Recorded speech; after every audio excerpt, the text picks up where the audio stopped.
మరి ఇప్పుడు మనతో పాటు మరొక మెంబర్ ఉన్నారండి, శ్రీనివాస్ గారు. చూసారు కదా, అతని ట్యాగ్లోనే ఉంది లైక్ వెల్నెస్ కోచ్ అని. మరి అతను ఏంటి తెలుసుకుందాం. అదేవిధంగా బీవైఎన్కి ఎలా వచ్చారు అండ్ బీవైఎన్ యొక్క ఎక్స్పీరియన్స్ ఎలా ఉంది మనం తన ద్వారానే తెలుసుకుందాం. Hi sir. Hi sir, how are you? Yeah fine sir. So yeah please tell your services sir.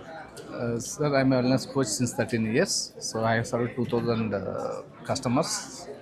Okay, so ఈ రోజుల్లో చాలామంది అనారోగ్యంతో ఓవర్ వెయిట్తో చాలా హెల్త్ పరంగా ఇబ్బంది పడుతున్నారు. అవును. సో నా మోటో ఏంటంటే అందరూ కూడా హాస్పిటల్కి వెళ్ళకూడదు, మెడిసిన్స్ తీసుకోకూడదు, సో డాక్టర్ లేని జీవితం కావాలని చెప్పేసి నేను ఈ వెల్నెస్లోకి ఎంటర్ అయ్యాను సార్.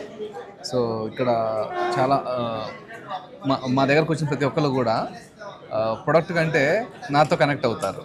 ఓ నైస్. సో నన్ను ఒక ఫ్యామిలీ మెంబర్గా ట్రీట్ చేస్తారు అండ్ నాతో వాళ్ళ ఫ్యామిలీ మెంబర్ కన్నా ఎక్కువ ఉంటారు, వాళ్ళ ఫ్యామిలీ మెంబర్స్ కన్నా ఎక్కువగా నాతో ఉంటారు. సో ఆ హ్యాపీనెస్తో వాళ్ళకు వచ్చిన ప్రాబ్లమ్స్ కాస్త విత్ ఇన్ షార్ట్ పీరియడ్లో మాయమైపోతుంటాయి. సో ఫిజికల్గా కాకుండా మెంటల్గా కూడా మేము వాళ్ళని కేర్ తీసుకుంటాం సార్. సో ఇవాళ బీవైఎన్ మీటింగ్ ఎలా అనిపించింది?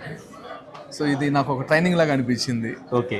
సో యాక్చువల్గా వేరే ట్రైనింగ్స్ వేరే ఇలాంటి నెట్వర్క్ మీటింగ్ వెళ్ళినప్పుడు ఎప్పుడెప్పుడు వెళ్ళిపోదామా అనిపించేది. బట్ ఈరోజు ప్రతి మెంబర్ చెప్పిన దాంట్లో ప్రజెంటేషన్ వాళ్ళు ఎలా ప్రజెంట్ చేస్తున్నారు, వాళ్ళ బ్యాక్గ్రౌండ్స్ అండ్ కృష్ణ గారు చెప్పిన దాంట్లో కూడా ఆయన తపన. సో ఎవరు కూడా బ్లడ్ రిలేషన్ కాదు, బట్ అన్నోన్ పీపుల్ అందరూ ఒక ప్లాట్ఫామ్ మీద తీసుకొచ్చి అందరూ ఎదగాలి, అతనికంటే ఎదుటి వాళ్ళు ఎదగాలి అనే తపన బాగా కనపడింది నాకు ఆయనలో. సో చాలా హ్యాపీ అనిపించింది ఈరోజు రావటం, చివరిదాకా ఉండటం కూడా, ఇలా షేర్ చేయడం కూడా నాకు చాలా హ్యాపీ అనిపించింది.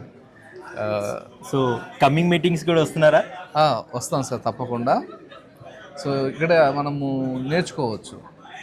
బిజినెస్ చాలామంది బిజినెస్ పీపుల్ ఉంటారు కదా, సో వాళ్ళ ఐడియాలజీ, వాళ్ళ గైడ్లైన్స్ చాలా హెల్ప్ అవుతుంది అనమాట. నిజంగా ఈరోజు చాలా హ్యాపీగా ఉన్నాను సార్ నేను. Thank you very much. Thank you sir, thank you.